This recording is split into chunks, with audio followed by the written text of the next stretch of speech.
We are here in Vadodara, which is a famous district of Gujarat, and we all know that Prime Minister Narendra Modi also hails from this district. Here, Aam Aadmi Party has given ticket to an ex-serviceman, Mr. Vinay Chauhan.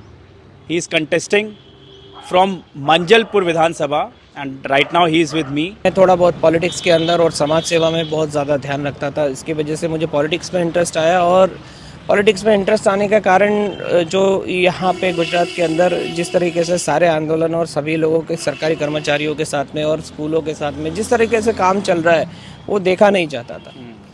और जब आखिर में मुझे जो push मिला वो हमारा माजी सैनिक आंदोलन का जो हमारे जो एक सैनिक को शहीद कर दिया गया विधानसभा के सामने गांधीनगर में, वो मुझे बिल्कुल ही आखिरी मेरा ट्रिगर था। और उसके बाद में मैंने डिसाइड ही किया कि अब मैं विधानसभा के अंदर ही इन सब चीज़ों का फैसला करूंगा और उन लोगों को ज़रूर सजा दूंगा जिन्होंने उस दिन हमारे एक सैनिक को शहीद किया। शहीद क्या हुआ था? मतलब वो जब आंदोलन चल रहा था तो उसमें क्या हुआ था? आंदोलन चल रहा था, हम लोग फौजी आदमी हैं, हम लोग कभी भी किसी के डिसिप्लिन हम लोग ब्रेक नहीं करते। हम लोग जो भी करते हैं हमारा काम जो है डिसिप्लिन के अंदर होता है। हम लोग हमारे डिमांड के लिए विधानसभा के सामने से गुजर रहे थे और जो सैनिक जो थे वो सारे उसमें एक 70 इयर्स के एक हमारे माजी सैनिक थे, उनका नाम शायद नवीन था, और वो उनके ऊपर लाठी चार्ज का हुक्म कर दिया गया। शायद वो एचएम की तरफ से आया था और उस हर्ष संघवी जो है उन्होंने ही शायद ऑर्डर दिया था। मुझे इसका कंफर्मेशन नहीं है, लेकिन बिना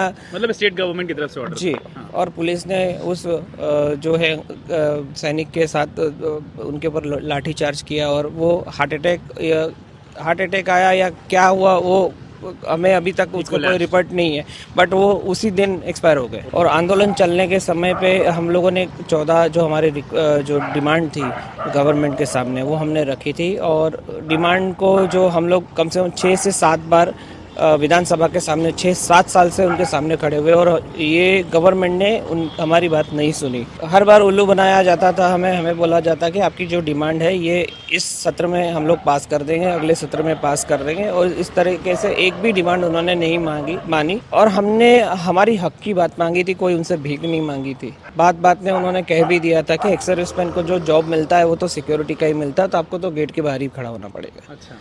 तो हमें अगर वो सिक्योरिटी गार्ड ही बनाना चाहते हैं तो उनको हम लोग ये चीज़ दिखाना चाहते हैं कि हम लोग अगर बॉर्डर के ऊपर देश की रक्षा करना जानते हैं और लोगों का भला करना जानते हैं तो हम लोग देश के अंदर भी कर सकते हैं और आपसे कई ज़्यादा अच्छा कर सकते हैं। आप देख ही सकते हो अभी मोरबी के अंदर इन्होंने क्या किया। मोरबी में इतनी बड़ी दुर्घटना हो गई और दुर्घटना होने के बाद उन्होंने ये काम किया कि 4 लाख रुपए दे के सभी परिवार को चुप कर दिया गया। मैं हर परिवार के घर में गया हूँ, मोरबी में हर परिवार के घर में गया हूँ। किसी के घर में 7 लोग मर चुके हैं, किसी के घर में 3 लोग मर चुके हैं, किसी के 3 बच्चे थे, तीनों 3 खत्म हो चुके हैं, किसी घर में सिर्फ बच्चे बचे और किसी घर में सिर्फ माँ बाप। तो समाज सेवा से जुड़े हुए इसीलिए आप मोरबी मदद करने गए थे? हम लोग इसलिए गए थे कि हम लोग जो लोगों को 4 लाख रुपए दिए गए थे वो मुझे लगा कि ठीक नहीं, क्योंकि यहाँ पे एक जहरीली शराब का एक कांड हुआ था जिसमें जहरीली शराब पी के लोग मर गए थे। तो सरकार ने उनको भी 4 लाख रुपए दिए। जो दारू इनलीगल है इस गुजरात में वो पी के मर जाते हैं लोग, उसको 4 लाख दे दिए। और जो कि यहाँ पे उन्होंने गलती की है, भ्रष्टाचार किया है, भ्रष्टाचार करने के बाद में उनकी गलती की वजह से, सरकार के लोगों की वजह से, गलती की वजह से वो लोग मरे और उनको 4 लाख रुपए देके रफा दफा कर दिया। हमने डिमांड किया था कि भाई आपको 4 लाख नहीं 50 लाख रुपए सरकार से मांगने चाहिए और वो मिलेंगे। हमने उन सबसे अर्जी लिखवाई है और विधानसभा में पहुंचाई है। आपके विधानसभा में क्या क्या इश्यूज हैं और क्या लगता है कि कैसे टक्कर देंगे? क्योंकि अभी जो प्रेजेंट में जो एमएलए हैं भारतीय जनता पार्टी के वो सीनियर सिटीजन भी हैं, कहता है 70 साल से ज़्यादा की उम्र है। क्या चैलेंजिंग लग रहा है क्योंकि 27 साल से वो यहाँ पर काबिज है? तो मेरे को दिक्कत सिर्फ एक ही चीज़ की है कि मेरे को ना बुरा लग रहा है कि साला सामने बंदा सही नहीं, मतलब लड़ने के लिए। मैं जब फौज में था ना तो मेरे सामने फौजी सामने लड़ता था या हाँ, आतंकवादी होता था, वो भी कुछ ट्रेनिंग वेनिंग लेके आता, लेकिन यंग होता था। लेकिन ये तो बिल्कुल ही बात ऐसी हो गई कि भाई मैं उनके पैर ही छू सकता, उससे ज़्यादा नहीं कर सकता कुछ, उनको बोल भी नहीं सकता उल्टा। 16 साल का मैं था तभी भी यही काका थे और आज मैं 40 साल का हूँ। हाँ। तभी भी यही है। इतना तो क्या सत्ता का मोह है इन्हें कि इन्होंने टिकट दादागिरी से ली मैं कई भाजपाई नेताओं को जानता हूँ जो वार्ड में कॉरपोरेटर है और कई अच्छे लोग भी है, मना नहीं करता, लेकिन उन्होंने उनको भी मौका नहीं दिया, उनके अपने बच्चों को मौका नहीं दिया। तो इनका लोभ देखिए। अब दूसरी बात, यहाँ की परेशानी की, मैं जिस जगह पे रहता था और जिस हालत में रहता था, वो सोसाइटी आज भी वही हालत में है। वही हालत में है। जी, हम लोग पानी के लिए हमेशा अर्जी डालते थे, वो आज लोग वही अर्जी आज भी डाल रहे हैं। मैं प्रचार करने जा रहा हूँ वहाँ पे, तो लोग मुझे पूछ रहे हैं कि आप लोग सिर्फ वोट मांगने आते हो, बाकी दिखते नहीं है, जबकि मैं पहली बार गया था। तो उनकी गलती की सजा कभी कभी हमें मिलती है। वहाँ पे गटर का इशू है, कई नगरों में एनए का इशू है। यहाँ पे नॉन एग्रीकल्चर जो घर है उसके ऊपर इन्होंने घर बना दिए। गरीब लोग हैं, उनको सस्ते में जहाँ मकान मिलते हैं वो वहाँ खरीदते हैं, और खरीदने के बाद सालों से रह रहे हैं। तो सालों से रह रहे हैं, हर बार टैक्स भी भर रहे हैं, गटर का टैक्स भर रहे हैं, पानी का टैक्स भर रहे हैं, लेकिन वो उनको मिलता ही नहीं है। साफ सफाई मिल हाँ, रही है। एजुकेशन का टैक्स भर रहे हैं, लेकिन उनको एजुकेशन भी फ्री नहीं मिल रहा है। वो तो यहाँ की जो मांजलपुर की जो प्रॉब्लम्स है, मांजलपुर के अंदर जो डेवलपमेंट अभी तक जो हुआ है ना, वो किसने किया है मैं आपको क्लियर बताता हूँ। उसने किया है जो बिल्डर है, और उसने किया है जो खरीदने वाला है घर। क्योंकि घर के आसपास जी, हम लोग घर खरीदते हैं तो हम लोग सबसे पहले रोड बनवा लेते हैं, गटर बनवा लेते हैं, पानी बनवा लेते हैं जो सोसाइटी के अंदर, और वो घर की कीमत 40 लाख 1 करोड़ तक होती है। और बाद में इसका जो लाभ है ना, वो कौन लेता है पता है? सरकार लेती है। बोला हमने इतना डेवलपमेंट किया। अरे आपने अगर किया होता तो हमें 1 करोड़ रुपए चुकाने की क्या जरूरत थी? हम हमारा प्लॉट के ऊपर सिर्फ घर बनाए, रोड तू लेके आ भाई, अपना गटर तुम डाल दो, पानी तुम डाल दो, इलेक्ट्रिसिटी लाइट डाल दो। हमने तो सबका खर्चा किया, और फिर बाद में टैक्स भी हमको ही भरना है उसका। किसका टैक्स?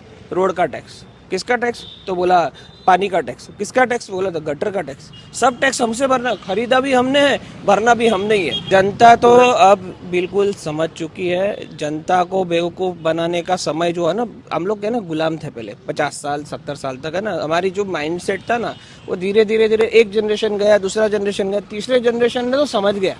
अब 5वां जनरेशन है ये जो 5वां जनरेशन आ गया है, इनको तो समझ, मोबाइल वाले हैं, सोशल मीडिया वाले, इनको सब समझ में आ जाता है। जिस दिन ये लोग कुछ गलत करते हैं, एक छोटी गलत बात होती है ना, पूरी गुजरात में फैल जाती है। तो अभी इन्होंने तो 27 साल का ट्रैक रिकॉर्ड है हमारे पास में, तो सब समझ चुके। सिर्फ यहाँ पे डराया जाता है, धमकाया जाता है। जो आदमी बीजेपी के विरुद्ध बोलता है वो, तो ये लोग चुपचाप बैठे हैं, बोलते हैं भाई तुम शांति रखो, रुक जाओ, 8 तारीख आने दो, बाद में खुल के आएंगे।